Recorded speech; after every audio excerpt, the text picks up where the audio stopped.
안녕하세요. 작품 실장화 작가 박준형입니다. 안녕하세요. 다음 장면은 없음일이라는 작품으로 이번 신진연극인 페스티벌에 참여하게 된 임진환입니다. 네, 안녕하세요. 미미를 채워주세요. 작가 정다운입니다. 안녕하세요. 나의 에세이 제목은 작가 박범찬이라고 합니다. 저의 작품의 줄거리는 4명의 청년 예술인들이 다양한 사회 속 공간들을 화장실이라는 공간을 통해서 어떤 미결된 사건과 고민들을 해결하려고 애쓰면서 방황하는 이야기입니다. 다음 장면은 없음일이라는 작품은 갑작스러운 핵전쟁으로 폐허가 된 서울, 그 중에서도 대학로의 한 소극장을 시공간적 배경으로 하고 있는 작품이고요. 그 안에 세 사람의 탈영병이 우연하게 들어오게 되면서 그 안에서 갈등하고 또 부딪히는 과정을 담은 작품입니다. 미미를 채워주세요는 고립은둔 청년을 다룬 작품입니다. 주인공 솔이 가장 친한 친구 미미가 고립을 선택했다는 소식을 듣고 찾아가면서 이야기가 시작되는데요. 점점 악화하는 상황 속에서도 두 사람이 서로를 포기하지 않고 마주하면서 희망을 되찾으려고 애쓰는 이야기입니다. 나의 에세이라는 작품은 불우한 가정 환경 속에서 태어난 경희가 작가라는 꿈을 가지고 이제 이 꿈을 응원해주는 3가지 빛이 있는데 이 3가지 빛이 하나 둘씩 떠나갈 때마다 꿈에 집착을 하게 되는 이제 절벽 끝에 선 주인공에 대한 이야기를 그리고 있습니다. 네, 저는 일단 본가에서 혼자 이렇게 맥주를 마시고 있다가 밤에 이제 화장실에 가게 됐는데 화장실 구석에 이제 세탁을 해서 건조하고 있는 운동화를 보게 됐어요. 근데 뭔가 물이 묻을 법한 화장실에 운동화가 있다는 것 자체가 조금 아이러니하다는 생각이 들면서 어떤 이 사회 속에서 살아가고 있는 저 자신도 어떤 어울리지 않는 공간에 제가 있는 게 아닐까 하는 생각이 들게 되면서 작품들을 한번 써보게 되었습니다. 저는 연극을 그동안 쓰고 만들어 오면서 어떤 극장이라는 공간 바깥 혹은 연극이 끝난 이후에 대한 일상, 그 관계에 대한 생각을 자주 했던 것 같아요. 근데 그러면 극장 바깥이 의미가 없어지는 상황이 오면 어떡하지? 연극 이후를 상상할 수 없는 어떤 극한의 상황이 찾아오면 어떡하지? 그러면 어떻게 이 연극을 다시 작동시킬 수 있을까? 이런 생각을 하면서 그러면 포스트 아포칼립스 시대의 극장을 어떤 공간적 배경으로 삼아서 그곳에서 다시 어떤 의미를 찾고 자신이 사랑하던 연극을 다시 한번 보고 싶은 그 열망을 한번 담아볼 수도 있겠다, 그런 생각을 해보게 됐습니다. 네, 저는 처음에는 은둔 청년 관련 다큐멘터리를 시청하게 되면서 저도 좀 어두운 시기를 보낸 경험이 있어서 좀 공감이 많이 됐었는데 그 이후에 좀 길을 걷다가 은둔 청년 쉼터 관련 포스터를 마주하게 되고 또 뉴스를 보는데 은둔 청년이라는 단어가 계속해서 눈에 들어오게 되더라고요. 그때부터 조금씩 더 많이 관심을 가지게 되고 이야기를 한번 써봐야겠다는 생각이 들었습니다. 저는 에세이라는 장르의 책을 읽다가 문득 이 불우한 인생을 살아가다가 결국 그 또 불우해지는 사람의 에세이는 없을까라는 생각이 문득 들어서 시작하게 됐고, 그러던 중에 유품 정리를 하시는 특수청수부님의 영상을 접하게 됐는데 그분 영상에 나오는 이런 물건들을 보면서 이분들한테 어떤 사연이 있을까라는 그 스스로에게 던지는 질문이 거기에 불을 지폈고, 그리고 마지막에 내 주변에 이렇게 힘들게 살아가고 계신 분들에게 내가 조그마한 관심이 준 적이 있을까 하면서 스스로 반성을 하면서 마지막 점을 찍게 됐습니다. 제가 생각하기에는 이 친구가 꾸고 있는 이 꿈 자체가 행복이라고 이 친구는 믿고 살아가고 있어서 이 행복을 만들어주는데 그 3가지 빛이 많이 투영이 되어 있는데 이 꿈을 계속 지키기 위하다가 결국에 하나 둘씩 떠나가게 되고 결국에는 그 행복을 지키기 위해서 그 행복이라는 거에 대한 집착을 하기 시작하고 결국에는 잘못된 선택을 하게 되는데 이 관점으로 봤을 때 과연 이게 내 인생에서 살아가면서 그게 잘못된 선택일까 아니면은 나쁜 선택일까, 이 관점으로 봤을 때 저는 이 경이라는 인물을 그냥 멀리서 제3의 인물로서 보는 게 아니고 가까이서 경위의 관점에서 좀 봤으면 하는 걸로 이제 구상을 해서 과연 나였다면 그 마지막 절벽에 다다랐을 때 어떤 선택을 할까 그렇게 구상을 좀 하려고 노력했습니다. 저는 은둔 청년이라고 하면 아무래도 좀 자기 방어적이고 소극적인 모습을 많이 떠올릴 것 같다고 생각을 했고, 저도 처음에는 그렇게 생각을 했는데 이제 많이 찾아보게 되면서 그런 모습도 있지만 한편으로는 나가고 싶은 욕망이 굉장히 크신 분들이 거의 대다수더라고요. 그래서 좀 그런 반전을 넣음으로써 사실은 그런 소극적이고 자기 방어적인 모습도 있지만 한편으로는 나가고 싶고 누군가가 자기를 내보내줬으면 하는 마음이 큰 거를 보여주고 싶어서 그렇게 반전 아닌 반전을 설정하게 되었습니다. 갑작스럽게 핵전쟁이 벌어져서 이제 공연을 준비하던 극장이 그대로 멈춰버렸다. 그럼 그 극장에서는 무슨 공연을 올리려고 하고 있었을까? 이 생각을 해보니까 너무 직관적으로 고도가 딱 떠올랐어요. 아, 이게 기다림에 대한 이야기를 준비하던, 그래서 그 이야기를 기다리고 있던 어떤 극장이라는 공간이 전쟁 때문에 그대로 멈춰 있었으면, 누군가가 다시 그곳을 발견해 주기를 기다리고 있었다면 되게 재밌는 설정이다라고 생각했고, 또 어쨌든 고도를 기다리며라는 작품 속에 이제 등장하는 고고와 디디의 이 처지가 이제 전쟁을 피해서 탈영한 이 탈영병들이 자기 자신의 처지랑 굉장히 비슷하다고 생각하면서 이 고도의 이야기에 빠져들게 되거든요. 그래서 그 연결점이 좀 단단하고 재밌다라는 생각을 좀 했습니다. 이거 그거구나. 그거 제목이 기억이 안 난다. 저 이거 그건데. 고도를 기다리며 맞아. 제목이다. 여기 써 있습니다. 포스터에. 맞네. 공연하려던 건데. 핵이 떨어진 날이 공연 시작이었네. 그 장소마다 사실 어떤 용도에 따라서 규칙이나 약속들이 정해져 있다고 생각을 했어요.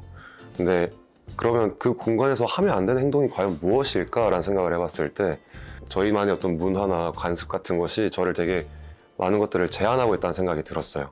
저는 이것을 조금 다른 시선으로 한번 바라볼 수 없는 걸까 하는 질문을 스스로 하게 되었고, 그랬을 때 이제 그 공간의 어떤 규정들을 한번 타파해보기도 하고, 어떤 왜 청년들이 또는 저희 같은 젊은 세대들이 그런 공간에서 어떤 부조리함을 느끼는 걸까 이런 생각도 해보면서 그런 정말 사소하지만 그렇다고 또 우리가 겪고 있는 어떤 통증에 대한 이야기들을 조금씩 담아냈던 것 같아요. 어울리지 않는 곳에 어울리지 않는 놈이 있어서라는 대사가 있는데 뭔가 작품 전체적인 이야기인 것 같아서 그걸 골라봤습니다. 네. 그 인물이 이제 그 계기처럼 화장실에서 운동화를 보게 되거든요. 그리고 그 운동화를 보면서 고민을 많이 해요. 여기가 과연 화장실인가 신발장인가? 어떤 그 질문을 혼자서 깊게 하다가 괜히 어울리지 않는 곳에 어울리지 않는 놈이 있어서 자기를 심란하게 만든다 하면서 이제 이야기가 시작되거든요. 화장실에 신발. 어울리지 않는 곳에 어울리지 않는 놈이 있어가지고 애니 심각하게 만들고 있어. 멈춰버린 극장이 이제 전쟁 때문에 방치가 되었을 거잖아요. 수년 동안. 거기서 탈영병들이 처음에 와서 이제 여기 무대가 있구나, 뭐 나무를 심어놨구나, 뭐 이렇게 신기해하면서 보다가 그러니까 핵이 떨어지고 나서도 그곳에서 좀 며칠간 살아보려고 했던 그 연극인들의 흔적과 유고를 발견하는 장면이 나옵니다. 그때 그 탈영병들이 그 연극인들의 유고를 수습해서 이제 무대에 놓여 있는 그 나무 아래에서 이제 장례를 치러주는 장면이 있어요. 이제 연극을 준비하고 기다리던 사람들은 결국 전쟁 때문에 희생됐지만 또 어쨌든 이후에 생존자들이 그들을 다시 발견해주고 무대에 다시 세워준다라는 역설적임이 되게 저는 쓰면서 좋았던 것 같습니다. 조금 일상적인 단어인데 제 작품에서 어떤 대사가 많이 나오나 살펴보니까 괜찮아질 거야, 괜찮아라는 대사더라고요. 그래서 제 작품을 저도 관통한다고 생각을 해서 마음에 들기도 하고, 또 한 등장인물이 또 특정 인물에게 하는 대사가 아니라 거의 모든 인물들이 그 말을 한 번씩 하는데 각각 서로 이해하고 위로하고 위로받고 이런 모습들이 좋아서 네, 한번 뽑아보았습니다. 우리 가족 좋은 일만 생길 거야. 엄마 아빠에게 와줘서 정말 고마워.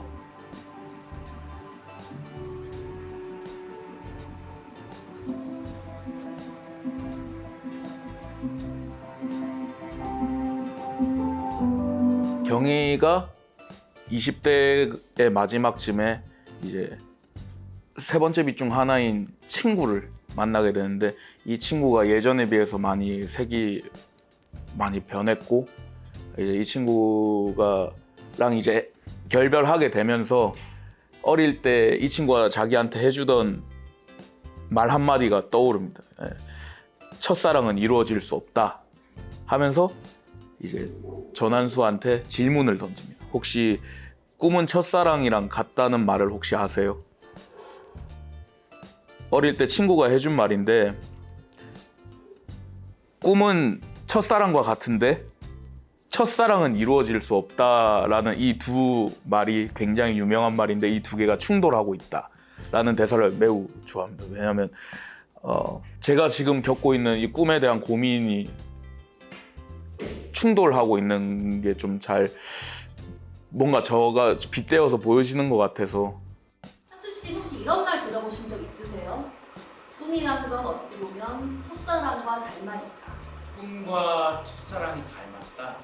행복과 좌절을 동시에 안겨주면서 처음 그대로의 모습이 가장 아름답대요. 되게 일리 있는 말이네요. 제 작품은 조금 쇼츠나 릴스처럼 전환도 되게 빠르고 다양한 장면들이 많이 있으면서 또 유쾌한 부분들이 있습니다. 그래서 그런 부분들을 잘 즐겨주셨으면 좋겠고요. 그런 무대와 함께 그래픽 영상도 같이 나올 예정이에요. 그것을 함께 보는 또 재미가 있을 거라서 그런 점들을 기대해 주시면 감사하겠습니다. 그러니까 사실 모든 작품이 좀 그렇지만 어쨌든 보는 쪽, 그러니까 관객의 적극적인 상상력을 좀 필요로 하는 작품이라고 생각을 합니다. 일단은 말이 안 되는 상황이잖아요. 핵전쟁이 터졌고 거기에 극장으로 가고 이 사람들은 어떻게 보면 좀 그렇긴 한데 또 이 사람들의 입장으로 다가갈 수 있게 여러 가지 장치들과 장면들이 좀 준비가 되어 있고 또 정말 우리의 일상이 송두리째 위협받는 상황이 온다면 혹은 이제까지의 어떤 일상이라고 하는 것이 아무 의미가 없어져 버리는 상황이 온다면 그때 우리가 좋아하고 사랑했던 연극은, 극장은 어떤 의미가 생길지 혹은 어떤 의미가 있지 뭐 이런 생각들을 함께 따라와 주시면 또 더 좋은 시간이 될 수 있을 것 같습니다. 제 작품에는 총 5명의 인물이 등장하는데요. 이 등장 인물들이 각각 처음부터 끝에 어떻게 변화하는지 또 어떤 성장을 하는지를 같이 따라가 주시고 지켜봐 주시고 기대해 주시면 더욱 재밌게 관람하실 수 있습니다. 이번 작품에서 4장까지 있는데 이 4장을 인생이 10대, 20대, 30대, 40대 달라지듯이 이제 1장 때는 한 편의 연극처럼, 그 다음에 2장 때는 한 편의 드라마처럼, 3장 때는 한 편의 영화처럼 이렇게 결이 좀 다르게 좀 구상을 해봐서 보시면서 되게 이때 좀 다르구나 라고 느끼실 수 있는데 그거를 약간 그렇게 한번 봐주셨으면 하고 또 보면은 구상을 1장, 2장, 3장, 4장이 길이가 다 달라요. 왜냐하면 제가 10대 때, 20대 때가 될 때까지 너무 시간이 안 간다고 생각을 했고 20대인데 이제 30대 되니까 그 10대 때보다는 시간이 좀 더 빨리 흐르가는 것 같고 제가 30대 때가 되면 더 빨라질 것 같고 40대 때가 되면 더 빨라질 것 같다고 생각을 해서 그래서 길이가 다 다르거든요.